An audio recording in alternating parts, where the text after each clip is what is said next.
that those who took advantage of well-intentioned peaceful protests to loot property, to steal, to maim, to hurt, those are idiots. I agree with you. They are even more idiots and more idiotic as those who try to take advantage of the whole scenario to settle political scores with those they don't support or those they have a problem with.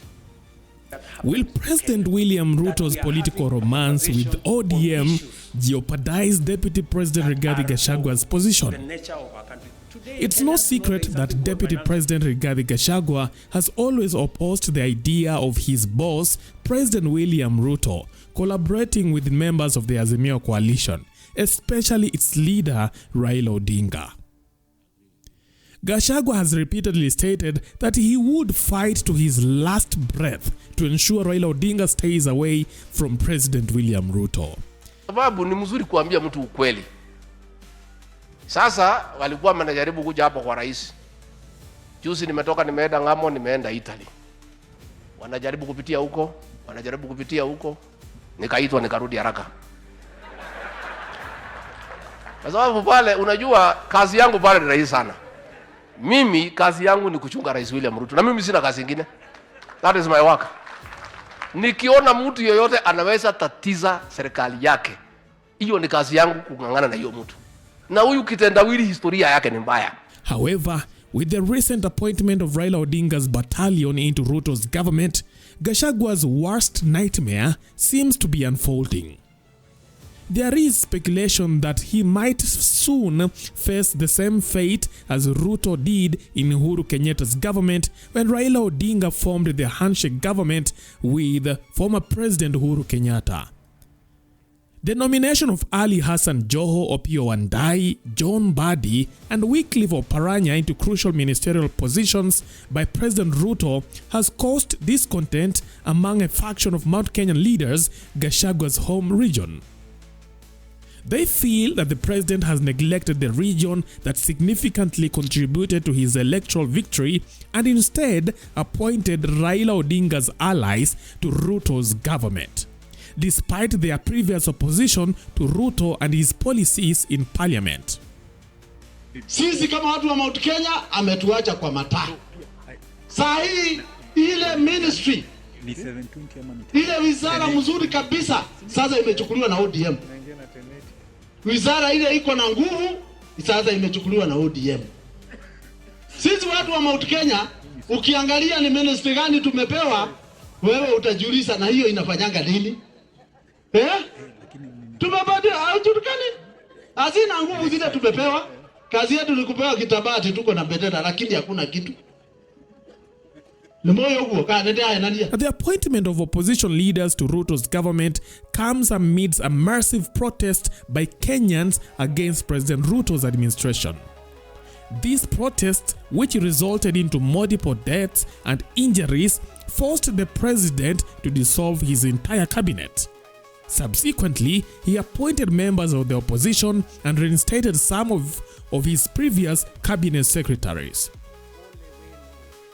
The shocking aspect of this appointment is that many Kenyans feel the opposition led by Raila Odinga hijacked the protest to push their own agendas, ultimately securing positions in President Ruto's government. That those who took advantage of well-intentioned peaceful protests to loot property, to steal, to maim, to hurt, those are idiots. I agree with you.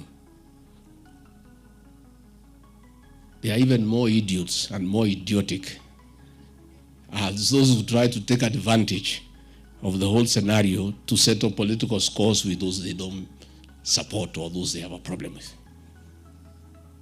Trying to apportion blame, trying to say this and that. Those are even more idiotic than those idiots.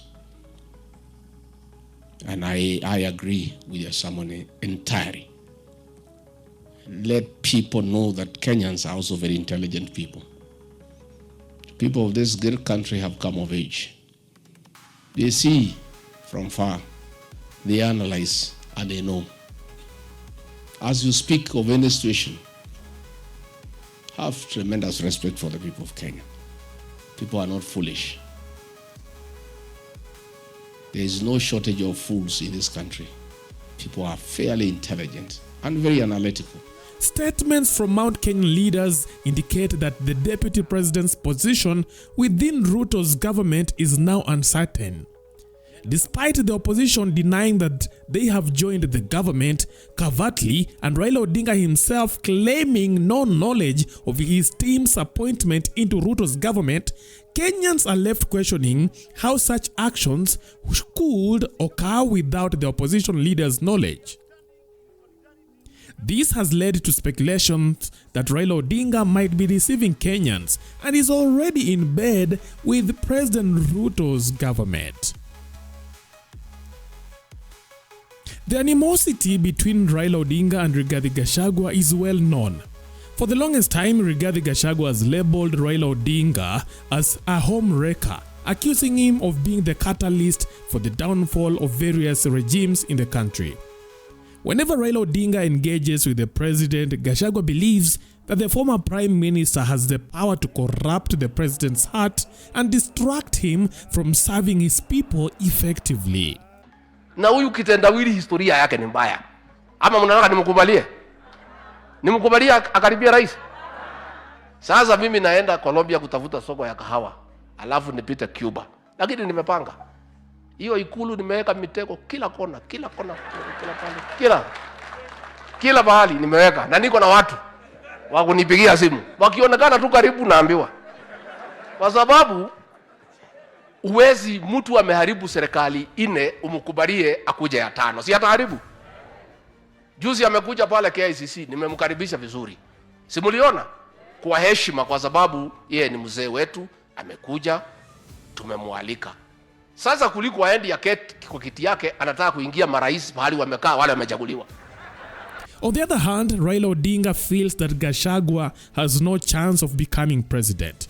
In a recent statement urging the youths to stop protesting against Ruto's regime, Odinga remarked that it is better to be led by President Ruto than Gachagua. And this is how the statement read. Ruto goes, then what? Ruto may go, then Gachagua takes over implementing bad policies. Ruto can also say, I am tired, let the military generals take over. Then the country begins to go through what Egypt went through after the Tahrir Square. Ruto must go cannot be an end. It is a time of crisis like this that a country needs to talk. We are not going to do it to save Ruto. We are doing it to save Kenya. That is what Raila Odinga said. Now, the reason for Odinga's apprehension about Gachagua's potential presidency can be explained by his brother Oburu Odinga, who believes that Gachagua's leadership would break Kenya into pieces. This belief stems from Gachagua's statement about the shareholders' narrative, where he asserted that the Kenya Kwanza government prioritizes those who voted for it. Hii serikali ni kampuni na ni ya shares. Si ndio? Ni ya shares. Kuna wenye kampuni, wale wako na shares mingi, kuna wale wako na chache, kuna wale hawana. Sasa nyinyi muli invest kwa hii kampuni ya William Ruto na Rigathi Gachagua. Sasa lazima mvune. Yule ambaye alipanda atafanya nini? Simulipanda? Simuliamuka mapema? Mukasema mutaki kusikia mambo ya ile system na nini? Muka invest, mukapanda, mukapalilia, mukaweka mbolea, mukamwagilia maji, wakati ya kuvuna ndio huu. Na itakuwa namna hiyo. Itakuwa namna hiyo. Najua wengine wananikashifu ati mimi nasema ati wale walipanda wavune kwanza. Iko makosa? Iko makosa? Hata hao watavuna lakini wangoje. And Gachagua is even worse in my view, because he talks about shareholding. We just turned our country into a shareholding company. We want change.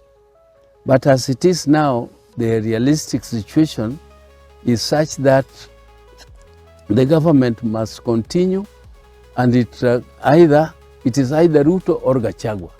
Those are the Or else, then the government falls.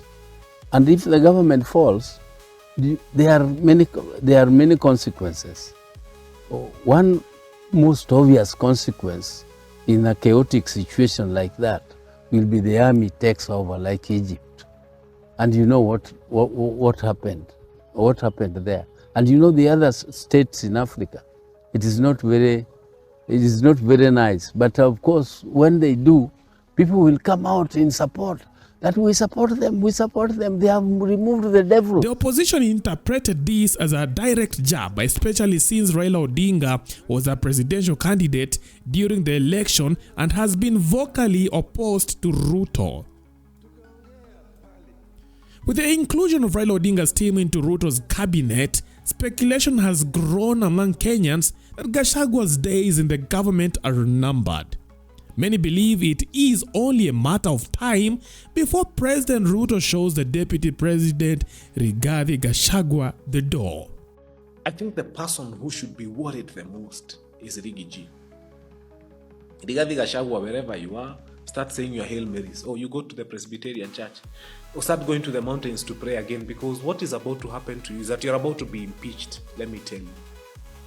Raila Odinga had already said, if you say Ruto must to go, where do you want him to go so that Rigathi becomes president?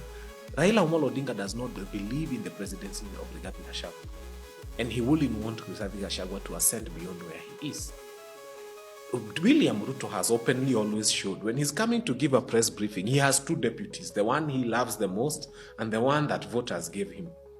And even when he was announcing his cabinet, he had Musalia Mudavadi, the deputy he loves the most, and the only deputy he retained in cabinet with him. And then this guy who was given to him by voters. And the message is very clear.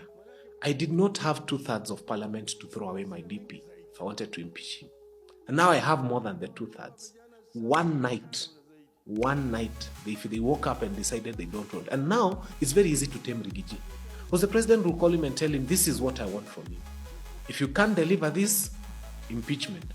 So Rigathi, whether they impeach him physically or not, stands impeached. Because he will be waking up and he's told, you are not going to do this, yeah. And then someone threatens to throw a motion in parliament. Then he tries to count the men on his side, and he's outnumbered and outwitted. And all the time now, Rigathi has been tamed for life. If he remains DP, he'll be a lame duck DP. If he's impeached, he'll be impeached in the morning. If I was him, I would even resign. Because you'll sit there, and every morning when you decide, I want to go to Mathera, you're told, no, you're going to Kakamega. Then he says, I want to go to Mathera, you're told, you'll be impeached. Then he says, okay, I'm going to Kakamega. Because he knows the numbers do not work for him. But the big question is, do you feel it is time for the deputy president to be shown the door? Leave your thoughts in our comment section. That is it for now. Thanks for watching. Let's see you next time. Bye-bye.